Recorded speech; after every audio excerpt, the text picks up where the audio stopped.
নমস্কার দর্শক, আমি স্বরূপ। আপনারা দেখছেন স্মার্ট গার্ডেন নদিয়া। দূর দূরান্ত দেশ বিদেশ যে যেখান থেকে আমার প্রতিবেদন দেখছেন, সবাইকে আমার প্রণাম ভালোবাসা জানিয়ে শুরু করছি আজকে একটি ভিডিও। আপনারা কুলের ভিডিও দেন যেমন রিকোয়েস্ট করেছেন। আমাকে ফোনও করছে, আমার চ্যানেল থেকে নম্বর নিয়ে ফোন করছে, অন্য চ্যানেলে আমার যে ভিডিও আছে সেখান থেকে ফোন করছে, দাদা কুলের ভিডিও দেন। সত্যি কথা বলতে কুল তো এবার আমি করিনি, কুল তুলে দিয়েছি। তার অনেক সমস্যা, মেন হচ্ছে আমি হনুমান ঠেকাতে পারিনি, সেই কারণে। কুল চাষটা ভালো চাষ। তো আজকের মেন বিষয়বস্তু হতে যাচ্ছে কুল সুস্থ কীভাবে রাখবো, কুলের গাছ সুস্থ কীভাবে রাখবো, আর কেন আপনাদের ফল হলুদ হচ্ছে। তো একটা বাগানে এসেছি আমি কাজে, আমি এখনও বাড়ি যাইনি, স্নান টান করিনি। কাজ থেকে যাওয়ার পথে আমার পড়লো জমিটা। তো আপনাদের ব্যাক ক্যামেরা একটু দেখাই, বাকি কথা ভিডিওতে হচ্ছে। সবার আগে আপনাদেরকে খেয়াল রাখতে হবে গাছের উপর।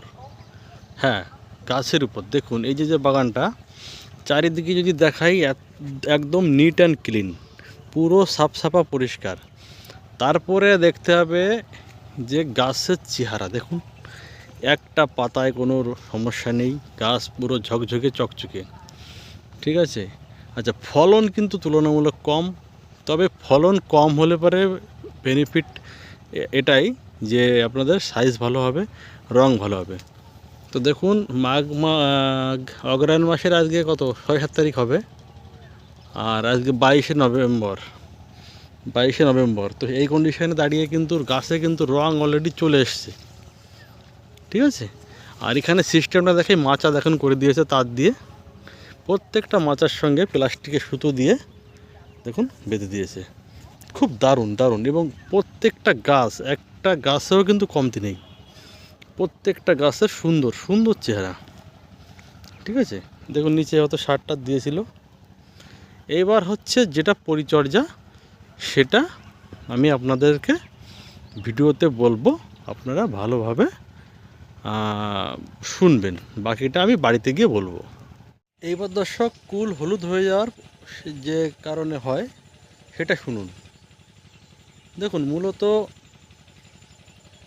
প্রথম কারণ হচ্ছে কোনো গাছের যদি রুট ড্যামেজ হয়, শিকড় যদি ড্যামেজ হয় কোনো গাছের, সেই ক্ষেত্রে কিন্তু ফল হলুদ হবে, কনফার্ম পড়ে যাবে, 1 নম্বর কারণ। দ্বিতীয় কারণ হচ্ছে গাছে যদি বেশি সংখ্যক আসে, বেশি সংখ্যক ফল এলে সে নির্দিষ্ট ফল রেখে কিছু ফেলে দেবে। হলো যেমন ভারত সুন্দরীর অপেক্ষায় বল সুন্দরীতে বেশি ঝরে যায়। কেন? বল সুন্দরীর সাইজে বড় হয়, সমস্ত যদি ফল গাছে টিকে যায়, গাছ রাখতে পারবে না, অটোমেটিক বাকিটা ফেলে দেয়। তারপরে সবথেকে বড় কারণ, যখন মটর দানা আকৃতি হয় তখন পিন পোকায় হুল করে। পিন পোকা হুল করে, সেটা কিন্তু যখন একটু বড় সাইজ হয় তখন সেটা ভেতরে লার্ভা তৈরি হয়ে যায়, পড়তে শুরু করে, কারণ ভেতরে তো তখন খেয়ে নিচ্ছে, ওই জায়গাটা নষ্ট করে ফেলছে, তখন ঝরতে শুরু করে। আরেকটা কারণে হয়, অনুখাদ্যের অভাবে হয়। অনুখাদ্যের যদি অভাব হয় তাহলে কিন্তু ফল ঝরে যায়। তাহলে প্রথমত শেকড় ঠিক রাখতে হবে। এখন কিন্তু সর্ষের খোল, হাড় গুঁড়ো, শিংকুচি চলবে না দাদা। স্রেফ NPK 10-26-26 আর অলউইন রামসাইড কোম্পানির অলউইন ওয়ান্ডার প্লাস, এটা নিচে দিতে হবে, অলউইন ওয়ান্ডার প্লাস। সাগরিকাও দেওয়া যায়। দ্বিতীয় কারণ যেটা বললাম সেটা হচ্ছে হুল। পিন পোকার জন্য সিনজিন্টার এলিকা, না হলে আপনারা দিতে পারেন করমণ্ডলের ফ্যান্ডেল প্লাস। দুটো ওষুধের সঙ্গেই ইমামেকটিন বেনজোয়েট, যেটা দানা, ভুজিয়া দানা, 10 গ্রাম করে ট্যাঙ্কিতে দিয়ে দেবেন। এলিকা দেবেন 15 ml, 10 থেকে 15 ml, ঠিক আছে। তারপরে যেটা কারণে হয় সেটা অনুখাদ্য। এই সময় মোমোমিন,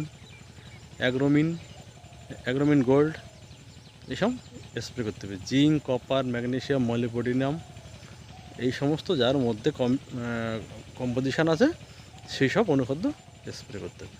এখন কিন্তু আপনার কি বলে, ফেরাকুলান এখন কিন্তু চলবে না। ফাঙ্গিসাইড, দাইথেন আর অ্যান্টাকল, মাঝে সাঝে আমি স্টারটপ। বেশি ফাঙ্গাস এখন অ্যাটাক করবে না। যখন ফুল থেকে ফল সেট হবে তখন মেরিবন দিতে বলেছিলাম, ডবল দিতে বলেছিলাম। এখন মেরিবন দিয়ে লাভ নেই, ঠিক আছে? ফাঙ্গাসে এখন আর কিছু করতে পারবে না। এখন ওই সাপ দিলে ডোজ কমিয়ে দিতে হবে, না হলে ডাইথেন অ্যান্টাকল, M45 আর অ্যান্টাকল, মাঝে সাঝে অ্যামিস্টার টপ, বেশি দেওয়ার দরকার নেই। আর সপ্তাহে সপ্তাহে তিন প্রকার ওষুধ চালিয়ে যেতে হবে। এবং দেখবেন গায়ের চামড়া খেয়ে নেয়, এই একটা সমস্যায় কুলে।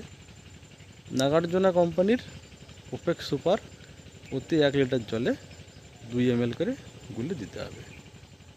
তো দর্শক, বোঝাতে পারলাম হলুদ হয়ে যাওয়ার এই কারণ।